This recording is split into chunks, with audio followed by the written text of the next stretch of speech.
Good evening. So, ang una nating topic ngayon ay kung paano natin ma-access si purchasing portal using the browser. So, step 1 na yung gawin is type yung URL address ni purchasing portal or using QR code. Nagpa-print na ako sa admin ninyo ng QR code for the portal. So, all you have to do is scan the portal, then i-redirect na kayo sa website. But if you are using browser, you can also type https cmitdev.rg/purchasing. So, i-redirect na kayo nito sa purchasing portal. So, our first topic ngayon is about the request store. So, you can input your username in the username box and password. So, I already send your email address, username and password sa email ninyo. So, i-check nyo lang siya, then yun na yung gagamitin yung pag-login dito. So, kung mapapansin niyo, may mga different screen or tabs yung portal natin. Pero ang laging yung unang titingnan, make it sure na yung pangalan nyo nandito sa requesters login name. Kasi kung walang pangalan dyan, wala kayong makikitang summary per tab. So, click lang muna natin si main. So, the first thing na kailangan yung gawin is to create a PR master. So, yung PR master, ito yung header ng PR ninyo.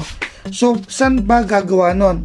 Click nyo lang yung for canvas, then click nyo yung new PR, and then dito kayo gagawa ng PR master record.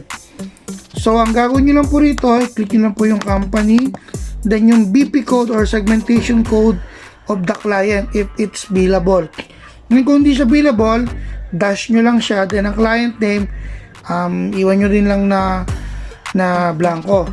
Pero kung billable siya,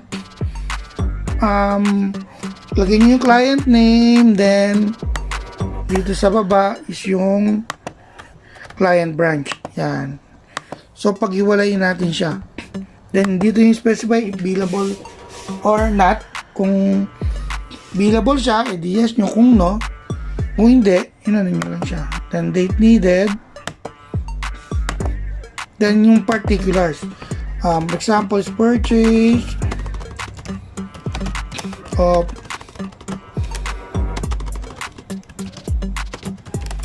laptop.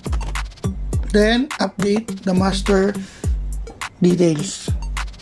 So, once updated yung mapapansin nyo, nandito na siya sa ilalim. Ayan. Yung ginawa natin ngayon, ito na yung details niya.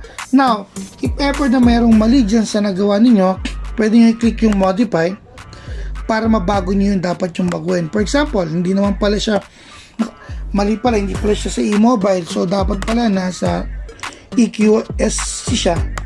Select nyo yung EQSC, then click nyo yung update button. Then, i-click nyo yung back.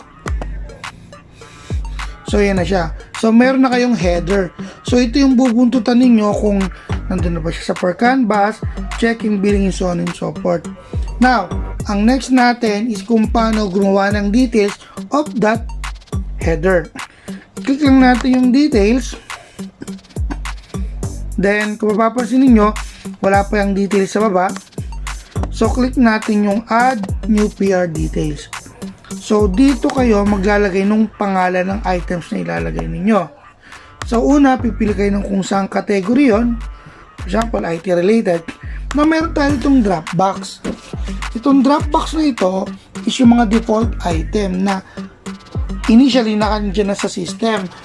Ngayon, kung yung item na yan ay wala dyan sa drop down, ang gagawin niyo dito nyo ilagay yung item sa description non-drop down, or this is an optional bar. Then kasi eventually ilalagay ni purchasing manager yung mga item na nandito para sumama na siya sa drop down, para next time na bilhin nyo siya, pipiliin nyo na lang doon, hindi nyo na kailangang i-type yung item. So for now, dito tayo sa description non-drop down optional. So for example, since laptop yung nilagay ko ron, lagay ko rito ang description ay laptop. So ang unit yan, space or set, quantities 1, remarks yan for admin use. So yung remarks mahalaga siya kasi dyan ilalagay yung reason kung bakit bibili ng item na to. Then sa image, kung kailangan ng canvasser na may image pa, you can upload any image pertaining to the items na request nyo. Again, this image is used for yung medyo mga komplikado mga item kasi for sure naman most of the item kabisado na yan yung purchasing. So kung hindi lang kabisado ni purchasing yon, that's the time na mag-upload kayo ng image para mabilis din siyang mabili ni purchasing. So for example, to capture for, sinelect ko, pagka-select nyo yan, i-click nyo lang yung add and automatic magda-download na siya. Yan. So na-add na. Kung mag-add ulit kayo ng bago, i-click nyo lang ulit yung category. For example, IT related ulit, mouse naman, base 1. Of course, di na natin kailangan video nyan ay ng image. So add ko lang ulit. Then back tayo. Pag tinignan nyo, nandiyan na yan sa baba. Yan. Now, if you click the update, kung meron kayo babaguhin within the list, pwede nyo i-click yung update. And then makikita nyo dyan yung image nung in-encode yung kanina sa ad. So, dito kayo mag-update yan para baguhin yung mga item. Kung wala namang babaguhin, click lang yung back PR details. So, kapag na-encode nyo na siya, i-click nyo na yung close at nandito na ngayon siya sa ilalim. So waiting na yan for the canvas group or for the purchasing group na i-accept for canvas. So once na ma-accept yan ni purchasing group, mawawala na siya sa for canvas, mapupunta siya dito sa ongoing canvas. Meaning, kung mapapansin niyo, meron na rito nag-accept na purchasing stop dun sa request niya. So ito ngayon yung babantayan natin. So from the date of canvas na in-accept nila, then sila yung magseset kung ilang araw nila ito ka-canvas. Kung baka ito yung mag-trigger sa inyo na after 5 days, pwede na kayo magpala kung ano na yung nangyayari dun sa ni-request ninyo. Though, of course, after nitong canvassing, marami pa siyang dadaan ng proseso. Such time na umabot siya dun sa pag-approve ng PR ng mga president. So if you want to click the details of a specific PR, click lang po yung view. Lalabas na po dito yung details niya na yan. Na-sample ko yung picture kasi nagte-testing ako. So ito yung details nung specific PR na na-select. Kung mapapansin niyo, hindi pa na-check ni purchasing manager, hindi pa na-verify ni billing at wala pang approval. Kasi nga, ongoing canvas pa rin po siya. So, such time na itag yan na done for canvassing, babato naman po yan papunta kay checking. Then, after the purchasing manager check that specific item and okay na naman siya, babato yung kay billing for verification of o sakpit pa ba siya ron sa costing na sinet nyo for the client if it is billable. If not billable, hindi na yan dadaan sa billing. So after ni checking, kung hindi billable yung item, tatalo na yan sa for approval. Now once the item is approved, dito na po siya nyo makikita. So basically, itong mga approved PR na to, ito na rin yung gagawa ng PO ng purchasing. So once i-click yung view, makikita nyo dito kung may PO na ba yung item na yon. Ayan, itong PO number. Kasi there's a possibility na in one PR may multiple PO yan. So kung ano pa lang yung may PO dyan, yung pala yung ready na lang pick upin or pinaprocess na nila para bilhin siya. So, the moment na mabili nila yung item, dito nyo siya makikita sa items on hand. So, basically, lahat po ng nandito sa items on hand, yan po yung mga currently na available na sa warehouse na ready nyo na pick upin o ready nyo na i-deliver sa client nyo.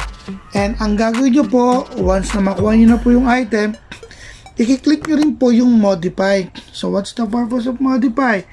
Itatag nyo po na ito pong item na to ay na-deliver nyo na rin po. And then, input nyo rin po rito yung DR number.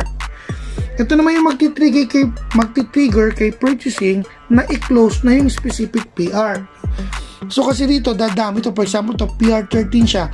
So, na-deliver na yung dalawang item kapag nakita naman ni purchasing na na-delivered na yan, i-close niya na yung PR and then dito na po yan babato sa finish PR. So, dito na matatapos yung PR transaction. Again guys being a requestor, ang makikita nyo lang po sa screen niyo ay kung ano po yung ni-request ninyo. So, start from for canvas hanggang sa approve PR and finish PR, ang lahat lang po na makikita nyo is yung ni-request ninyo na transaction. So, kung hindi man gumagalaw yung canvas yung ni-request niyo at wala pang nag-accept, our purchasing manager, our operation manager can see it. So basically, ang gagawin lang ni call nila attention ni purchasing, o bakit wala pang ma-accept nito, or kahit kayong requestor, pwede kayong mag-PM or sa GC na sabihin ninyo na bakit wala pang ma-accept nito. So dapat kasi once i-post nyo yan, within 1 day, ma-accept na nila yan and ready na for canvas. So yun po yung setup ng purchasing portal natin for requestor. Now, kung may mga question po kayo, pwede nyo po ang i-PM sa Viber ko and handa naman po ako sumagot sa mga tanong ninyo. So, ito po yung portal or user access for the requestor. Again, thank you po and pasensya na po kung medyo mag-aralgal yung boses ko.